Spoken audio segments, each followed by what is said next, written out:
everyone, I'm Naila Shamita Hidayat, Management Study Program. Here I will discuss three chapters on macroeconomics.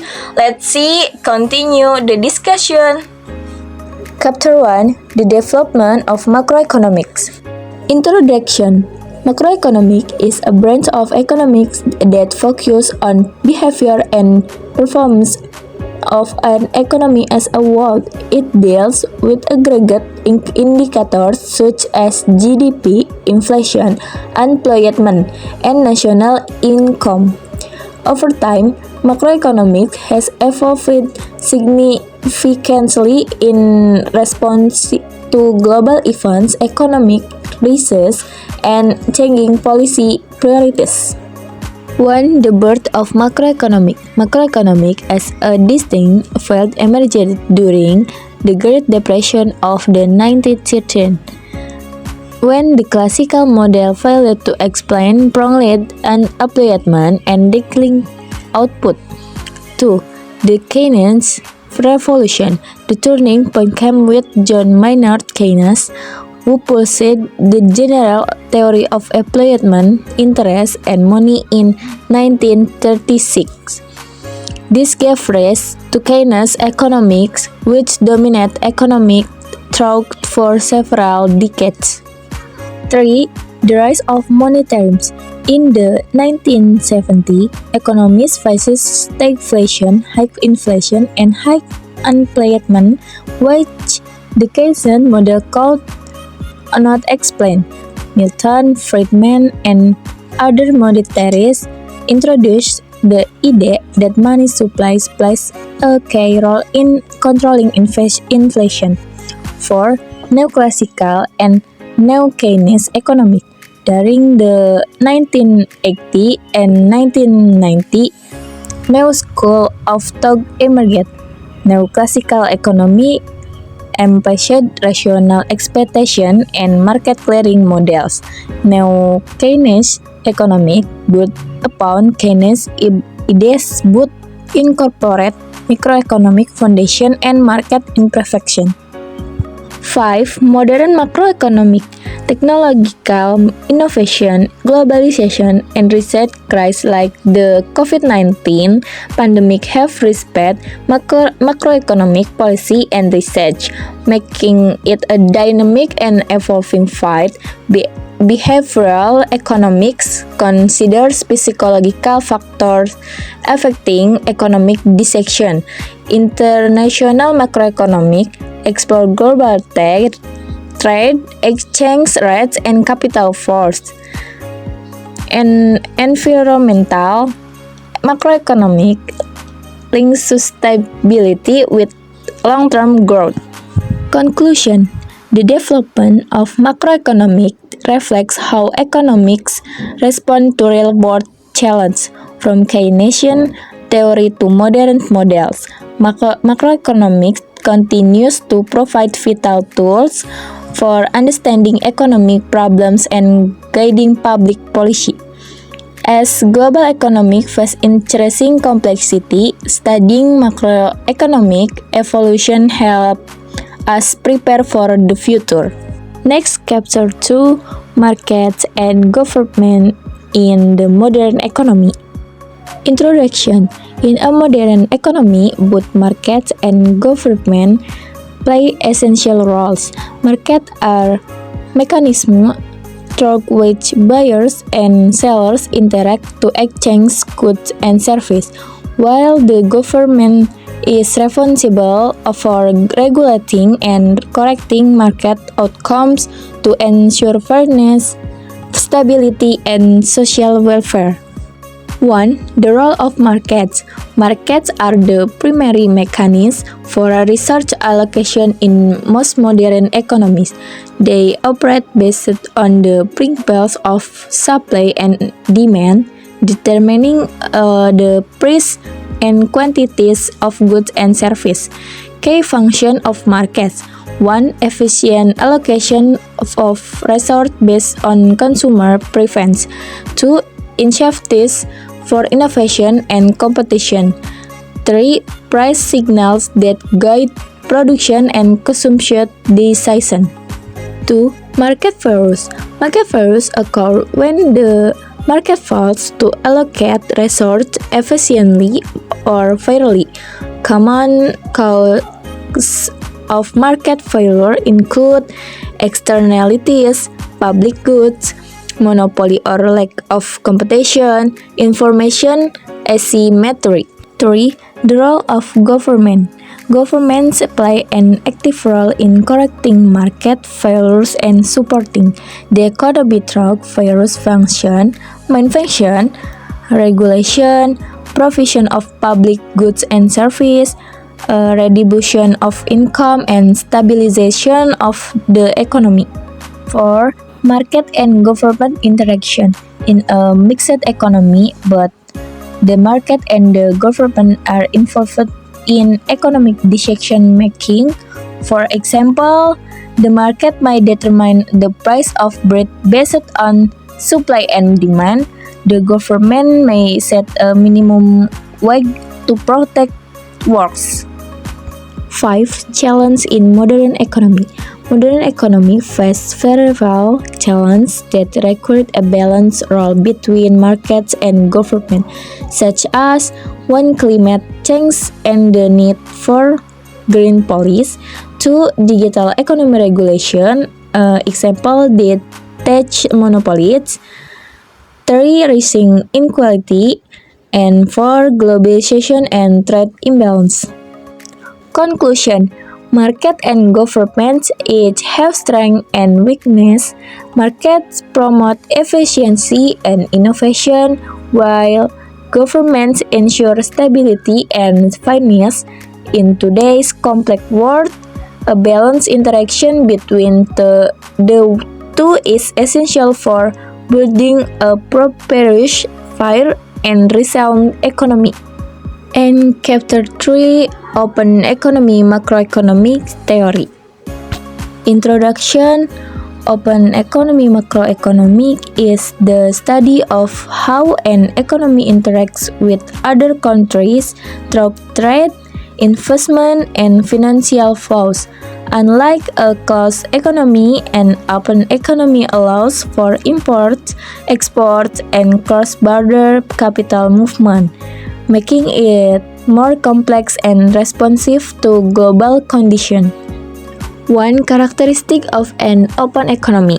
An open economy is one that engages in international trade of goods and services, allows capital flow such as foreign direct investment or FDI, participate in currency exchange market, and less is affected by global economic trends and international policy.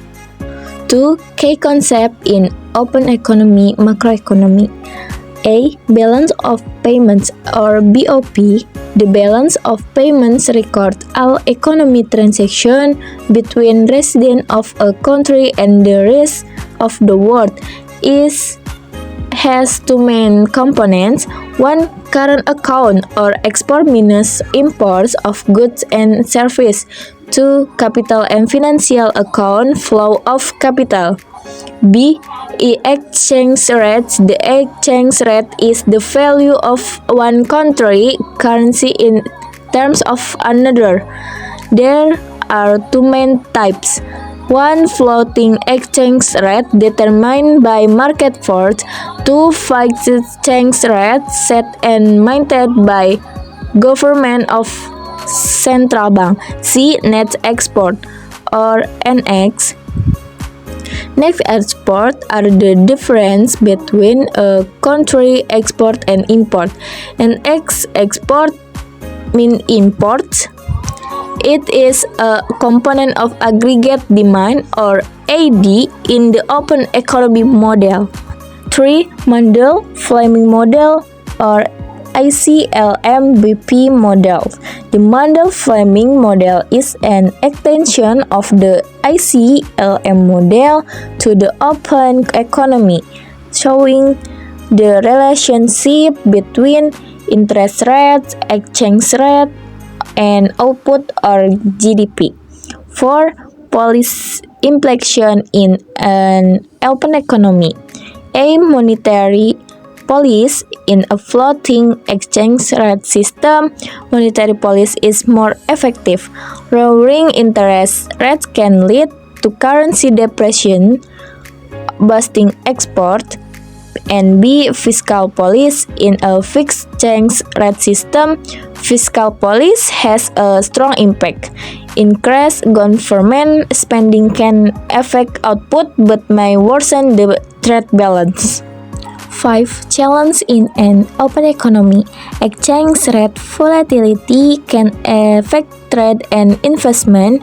Capital flight or sudden inflows can destabilize financial markets. Trade imbalance may lead to external debt or current crisis. Vulnerability to global shock such as oil price change or financial crisis. Conclusion: open economy macroeconomy is crucial for understanding how national economy interact in globalized world. It helps policymakers manage exchange rate, trade, and capital flows while balancing domestic goals like growth and stability. As economies become more interconnected, mastering open economy theory is essential for sound economy decision making. And maybe little extra from me, one development of macroeconomics. Macroeconomics is the study of economy activity as while classical free markets are considered to able to balance the economy. Keynes, the government needs to intervene during an economic crisis. Monetary economy stability depends on controlling money supply and modern combination of all theory with global and digital approach. 2. Markets and government in the modern economy. Markets determine price and distribution of goods through the mechanism of demand and supply. Government stabilize the economy or with fiscal and monetary policy. Correct market failures or such as pollution or monopolies and redistribute income. And last 3, open macroeconomy theory. An open economy involves economy relation between countries. There is export, import trade, foreign investment, and currency exchange rate. Important concept: balance of trade, exchange rate, and trade policy. Globalization makes economies more interdependent. And maybe I have a few examples from each chapter. 1. Development of macroeconomy. Example, during the COVID-19 pandemic, the Indonesian government implemented social assistance and economy stimulus policy or